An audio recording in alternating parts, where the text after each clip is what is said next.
नमस्कार दोस्तों, स्वागत है आपका आज की इस वीडियो में। इस वीडियो में हम बात करने वाले हैं सीएपीएफएससी 2023 के बारे में, जिसमें हम डेफ के बारे में बात करेंगे। देखिए, हमारी 5 सीएपीएफ फोर्सेज आपको पता होगा। तो डेफ भरते समय बच्चे प्रेफरेंस में बहुत बार गलती कर देते हैं कि यार कौन सी फोर्स को किस नंबर पे जो है मैं रखूं, प्रायोरिटी किस फोर्स को रखूं। तो अलग अलग फोर्सेज के कुछ ड्रॉबैक्स हैं, कुछ फोर्सेज में कुछ अच्छी चीजें भी हैं। तो सबको कंसिडर करके जो है एक वीडियो हमने बनाई है ये। और ऐसा वीडियो आपको एक ही जगह पे सभी फैक्ट आपको एक भी किसी भी वीडियो में नहीं मिलेंगे यूट्यूब में। तो सभी फोर्स को कंपेयर करके हमने बताया है। वैसे कंपेयर नहीं कर सकते, बट स्टिल कुछ फैक्ट ऐसे हैं जो कंपेयर करने चाहिए बिल्कुल। और फोर्स को प्रेफर करते टाइम बहुत इंपॉर्टेंट है कि आप किस फोर्स को प्रायोरिटी दे रहे हो। रीजन बिंग, पूरी लाइफ में जो है आपको उस फोर्स के अंदर जो है सर्व करना पड़ेगा। आप बाद में जाकर अपनी फोर्स प्रेफरेंस चेंज नहीं कर सकते। तो ये वीडियो एंड तक जरूर देखिए और अपने कमेंट सेक्शन में कमेंट करके जरूर बताना कि आपकी फर्स्ट फोर्स प्रेफरेंस कौन सी है। ठीक है, सबसे पहले बात करेंगे कौन सी फोर्स कहाँ पे पोस्टेड है आपकी। ठीक है, सबसे पहले आप देखोगे बॉर्डर सिक्योरिटी फोर्स के बारे में अगर बात करें तो इंडो पाक बॉर्डर के ऊपर आपको देखने को मिलेगी। पाकिस्तान और बांग्लादेश के बॉर्डर पे देखने को मिलेगी इंडो पाक एंड इंडो बांग्लादेश बॉर्डर। ठीक है, उसके बाद लेफ्ट विंग एक्सट्रीमिज्म वाले जो एरियाज है वहां पे बीएसएफ आपको देखने को मिलेगी। नॉर्थ ईस्ट में आपको देखने को मिलेगी, इलेक्शन ड्यूटी में आपको देखने को मिलेगी। ठीक है, उसके बाद वीआईपी सिक्योरिटी में देखने को मिलेगी, और कुछ जगह ऐसी है जो इंटरनली रहती है, वहां पे भी जो है आपको बीएसएफ देखने को मिलेगी। ठीक है, सीआईएसएफ की बात करूं, मेजरली जो है इंडस्ट्रीज के अंदर आपको देखने को मिलेंगी, गवर्नमेंट है, प्राइवेट है, इस तरीके से वीआईपी सिक्योरिटी के अंदर। और गवर्नमेंट का जो इंफ्रास्ट्रक्चर है, जैसे पार्लियामेंट की बिल्डिंग आपकी होगी, सुप्रीम कोर्ट हो गया, इस तरीके की जगह पे आपको सीआईएसएफ देखने को मिलेगी। ठीक है, सीआरपीएफ की बात करूँ तो आईएएस ड्यूटी में आपको देखने को मिलेगी। ठीक है, इंटरनल सिक्योरिटी ड्यूटीज आपकी जितनी होती हैं, इलेक्शन के टाइम पे जो है बीएसएफ, सीआरपीएफ दोनों आपको देखने को मिलेंगे। हालांकि सभी फोर्सेज को जो है बुलाया जाता है पास में जो भी हो। ठीक है, लेफ्ट विंग एक्सट्रीमिज्म एरिया में सबसे ज्यादा सीआरपीएफ डिप्लॉयड है। स्पेशल यूनिट्स है अलग अलग सीआरपीएफ की, जैसे आपका आरएएफ है, रैपिड एक्शन फोर्स है, कोबरा कमांडोज है, इस तरीके से। ठीक है, आईटीबीपी जनरली आपको इंडो चाइना बॉर्डर पे आपको देखने को मिलेगी, जहां जहाँ पे इंडिया और चाइना का बॉर्डर पड़ता है उन सभी जगह पे। एसएसबी जो है इंडिया नेपाल बॉर्डर और इंडिया भूटान बॉर्डर के ऊपर आपको देखने को मिलेगी। ठीक है, अब देखिए फोर्सेज में ना एक सिस्टम होता है बेसिकली कि कुछ टाइम तक जो है आपको पीस एरिया के अंदर सर्व करने को मिलेगा, कुछ एक टाइम के लिए जो है आपको डिस्ट्रेसफुल एरिया आप कह सकते हो, हार्ड पोस्टिंग बेसिकली बोलते हैं फौज में। ठीक है, वहां पे आपको सर्व करने को मिलेगा। पीस एरिया में सभी फोर्सेज का पीस एरिया कौन सा होता है, जहाँ पे कोई खतरे के चांसेस ना हो, जहाँ पे टेरेन आपको नॉर्मल हो। जैसे कि फॉर एग्जांपल बीएसएफ की अगर मैं बात करूँ, तो बीएसएफ के लिए पीस एरिया क्या हो जाएगा, दिल्ली में अगर पोस्टिंग आपकी है तो वो पीस एरिया में है। ठीक है, हरियाणा के अंदर आपकी पोस्टिंग है तो पीस एरिया के अंदर है। ठीक है, और आपका हार्ड एरिया में कौन सा आ जाएगा, जैसे जम्मू कश्मीर में अगर आपकी पोस्टिंग है तो वो हार्ड एरिया में आ जाएगी आपकी।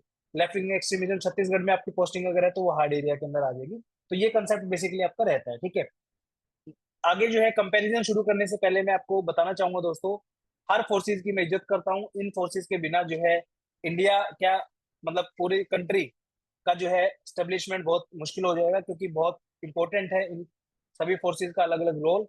तो just for the sake of कि आपको एक प्रेफरेंस भरनी है और उस प्रेफरेंस को आगे आपको पूरी लाइफ जो है उस फोर्स के अंदर सर्व करना है, तो उस बेसिस पे जो है मैंने ये चार्ट आपके लिए बनाया है। बाकी हर फोर्स को दिल से सलाम है। ठीक है, यहाँ पे आप प्रायोरिटी अपने हिसाब से आप देख सकते हो। ठीक है, अलग अलग मैंने पैरामीटर लिए हैं। जैसे फॉर एग्जांपल फॉर्मेशन, सबसे पुरानी फोर्स जो है आपकी सीआरपीएफ की है, तो सबसे पुरानी फोर्स सीआरपीएफ होने का अलग एडवांटेज है कि भाई सबसे ज्यादा जो है स्ट्रेंथ सीआरपीएफ की आपको देखने को मिलेगी, जैसे आप देखोगे यहाँ पे। ठीक है, उसके बाद प्रेजेंस ऑल इंडिया में सीआरपीएफ की है, तो जितने ज्यादा लोग होंगे उतनी ज्यादा आपको रिस्पेक्ट मिलेगी, उतनी ज्यादा जगह आपको ऑप्शंस मिलेंगे सर्व करने के। ठीक है, नेक्स्ट पे आती है आपकी आईटीबीपी 1962 में बनी थी, एसएसबी 1963 में, बीएसएफ 1965 एंड सीआईएसएफ 1969। साइज की अगर बात करूँ तो सबसे बड़ी सीआरपीएफ है, फिर BSF, CISF, ITBP and SSB. ठीक है, थोड़ा बहुत आगे पीछे फैक्ट हो सकते हैं बट मेजरली यही है। ड्यूटी के मामले की अगर बात करूँ तो सबसे टफ ड्यूटी जो है आपकी बीएसएफ और सीआरपीएफ की आती है। ठीक है, ये मैं ड्यूटी टफ जो है रिस्क के हिसाब से बता रहा हूँ दोस्तों। ठीक है, आईटीबीपी की उसके बाद आती है, फिर आपकी सीआईएस की आती है सबसे लास्ट में। ठीक है, और आईटीबीपी और एसएसबी की आप यहाँ पे कर सकते हो। ठीक है, उसके बाद ट्रेनिंग की बात करें तो सबसे हार्ड जो है बीएसएफ और सीआरपीएफ की रहती है, आईटीबीपी की भी हार्ड रहती है, एसएसबी और सीआईएसएफ की जो है जनरल ट्रेनिंग रहती है, नॉर्मल से कोई ज्यादा एफर्ट उसमें नहीं लगते हैं। एफर्ट तो लगते हैं, मतलब इन द सेंस इतने नहीं लगते जितने इन दोनों फोर्सेज में लगते हैं। फैमिली लाइफ की बात करूँ तो सबसे अच्छी फैमिली लाइफ आपको सीआईएसएफ के अंदर देखने को मिलेगी, फिर आपको सीआरपीएफ और आईटीबीपी में देखने को मिलेगी, फिर आपको एसएसबी और बीएसएफ में देखने को मिलेगी। ठीक है, और इनमें जो है अगेन वही कंसेप्ट लगता है यहाँ पे 3 साल वाला। ठीक है, पीस एरिया में अगर आप होगे तो बीएसएफ में भी आप फैमिली रख सकते हो। ठीक है, लेकिन नॉर्मल एरियाज में जब टफ टाइम होंगे आपके तो जो है आपको बॉर्डर एरियाज में रहना पड़ेगा। लेकिन सीआईएसएफ में 90% चांसेस ऐसे होंगे कि आप अपनी फैमिली को साथ में रख सकते हो, कोई इशू नहीं है। सैलरी की बात करूँ तो मिनिमम सैलरी एक असिस्टेंट कमांडेंट की फोर ज्वाइन करने के बाद जो है 80,000 होती है। उसके बाद अलग अलग एरियाज, हार्ड एरिया के अंदर आपकी ज्यादा सैलरी बनती है क्योंकि वहाँ पे रिस्क अलाउंस ज्यादा होता है, ठीक है। तो जितना ज्यादा रिस्क उतने ज्यादा अलाउंसेज, ठीक है। तो डायरेक्टली प्रोपोर्शनल है, तो आप देख सकते हो कौन सी फोर्स में रिस्क ज्यादा है तो वहाँ पे अलाउंसेज ज्यादा होंगे, ठीक है। सोशल स्टेटस की बात करूँ तो रिकॉग्निशन के हिसाब से सीआरपीएफ और बीएसएफ सबसे बेस्ट है। आप कहीं पे भी जाओगे तो लोगों को पता होता है कि हाँ यार ये बंदा यार सीआरपीएफ का है, बीएसएफ का है, ठीक है। जनरली वैसे तो आर्मी का समझा जाता है सबको, बट स्टिल लोगों को बीएसएफ और सीआरपीएफ के बारे में पता है, ठीक है। आईटीबीपी, सीआईएसएफ और एसएसबी तीनों एक जैसी हैं, और जनरली सीआईएसएफ का भी लोगों को पता होता है, जैसे मेट्रो में है वहाँ पे सीआईएसएफ का पता है, उसके बाद आपका एयरपोर्ट पे है तो वहाँ पे सीआईएसएफ का पता है, ठीक है। ईज ऑफ लाइफ के हिसाब से देखा जाए तो सीआईएसएफ सबसे ईज ऑफ लाइफ में आपको पड़ेगी, फिर एसएसबी है, आईटीबीपी, सीआरपीएफ और बीएसएफ है, ठीक है। रिस्क के हिसाब से देखा जाए तो सबसे ज्यादा रिस्क आपका सीआरपीएफ में है, risk in the sense responsibility wise, ठीक है। जैसे आप देखोगे लेफ्ट विंग एक्सट्रीमिज्म वाले एरियाज में आपको कितना रिस्क वाला वो है, जम्मू कश्मीर में हो गया इस हिसाब से, ठीक है। उसके बाद बीएसएफ आपका जम्मू एंड कश्मीर में है, लेफ्ट विंग एक्सट्रीमिज्म में है, नॉर्थ ईस्ट के अंदर है, हर जगह आपको बीएसएफ देखने को मिलेगी, तो काफी रिस्क की प्रोफाइल रहती है। फिर आपकी आईटीबीपी है, फिर एसएसबी है। सीआईएसएफ में रिस्क नाम मात्र का है। कोई कोल माइंड में अगर जैसे आप जाके कोई लोकल गुंडे के साथ आपने वो कुछ वारदात कर दी तो एक अलग बात है, नहीं तो सीआईएसएफ में ऐसा कुछ नहीं होता, सारी पीस पोस्टिंग होती है रफली, ठीक है। प्रमोशन की अगर बात करूँ तो अभी जो है करंटली एसएसबी और आईटीबीपी का अच्छा प्रमोशन है। सीआईएसएफ के प्रमोशन ठीक है, बीएसएफ और सीआरपीएफ के जो है प्रमोशन थोड़े से स्लो है। रीजन बीइंग स्ट्रेंथ बहुत ज्यादा है और एक एक टाइम पे बहुत ज्यादा ऑफिसर जो है भर्ती हुए हैं, तो उस हिसाब से जो है थोड़ा सा प्रमोशन यहाँ पे स्लो आपको देखने को मिलेगा, ठीक है। एडवेंचर की बात करूँ तो सबसे ज्यादा एडवेंचर आपको आईटीबीपी में देखने को मिलेगा।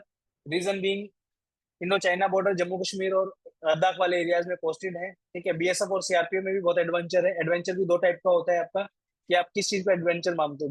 घूमने फिरने को एडवेंचर बोलोगे तो आप बीएसएफ का भी बहुत बढ़िया है, अलग अलग टेरेन में आपको घुमाएंगे ये लोग, ठीक है। बाकी आईटीबीपी, बीएसएफ और सीआरपीएफ तीनों एक जैसे हैं। एसएसबी और सीआईएसएफ में जो है मोनोटोनस सी लाइफ है, ऑफिस टाइप होता है ना, ऐसा आपका वो है, ठीक है। इंटरेक्शन की अगर बात करूँ तो बीएसएफ और सीआरपीएफ की सबसे ज्यादा इंटरेक्शन होती है लोगों लोगों के साथ। फिर आपका सीआईएसएफ में होती है। अब आप बोलोगे सर सबसे ज्यादा तो सीआईएसएफ की होती है, भाई सीआईएसएफ की मेट्रो और एयरपोर्ट पे ही होती है। उसके अलावा आप कोई भी इंस्टॉलेशन अगर आप देखोगे तो वो सिर्फ कुछ लोगों के साथ ही होती है। लार्ज लेवल पे जो है आपको बीएसएफ और सीआरपीएफ सबसे ज्यादा इंटरेक्ट करते हुए दिखाई देंगे। फिर आपका है एसएसबी और फिर आपका एटीबीपी, ठीक है। बैकअप ऑप्शन की अगर बात करूँ, ये सबसे ज्यादा इंपॉर्टेंट। आप में से बहुत सारे एस्पिरेंट ऐसे होंगे जो सिविल सर्विसेज के लिए प्रिपेयर कर रहे हैं या किसी और एग्जाम के लिए भी प्रिपेयर कर रहे हैं। सीआईएसएफ में आपको भरपूर टाइम मिलेगा। वैसे देखिए टाइम तो जो है बच्चे की मेहनत के ऊपर डिपेंड करता है। अब ऐसे बंदे भी हैं जो आईटीबीपी से आईएएस बने हैं, बीएसएफ का भी एक कैंडिडेट थे, मतलब आईएएस ऑफिसर बने, सरदार जी है नाम, मुझे ध्यान नहीं है। बीएसएफ में रह के उन्होंने मेहनत करी और आईएएस ऑफिसर बन गए, ठीक है। लेकिन टाइम की अगर बात की जाए तो सीएसएफ में आपको टाइम मिलता है। आईटीबीपी में इनिशियल डेज में जो है पोस्टिंग के ऊपर डिपेंड करता है, काफी टाइम यहाँ पे मिलेगा आपको। एसएसबी में टाइम मिल जाएगा, लेकिन बीएसएफ और सीआरपीएफ की ड्यूटी इतनी रिगरस है, यहाँ पे टाइम आपको जो है पढ़ने के लिए आगे बहुत कम मिल पाएगा, ठीक है। तो ये थी प्रेफरेंस। अब इसमें से आप अपने पैरामीटर सेलेक्ट करिए कि आपको क्या चाहिए, ठीक है। आप में से बहुत सारे लोग ऐसे होंगे जिनको सिर्फ आईएएस ही बनना है, लेकिन सीपीएफ का एग्जाम दिया है बैकअप ऑप्शन के लिए, तो सीआईएसएफ चुन लो और टेंशन फ्री रहो, ठीक है। ये वाली प्रेफरेंस आप भर सकते हो इस तरीके से, ठीक है। सीआईएसएफ, आईटीबीपी, एसएसबी, बाकी पर्सनल चॉइस है।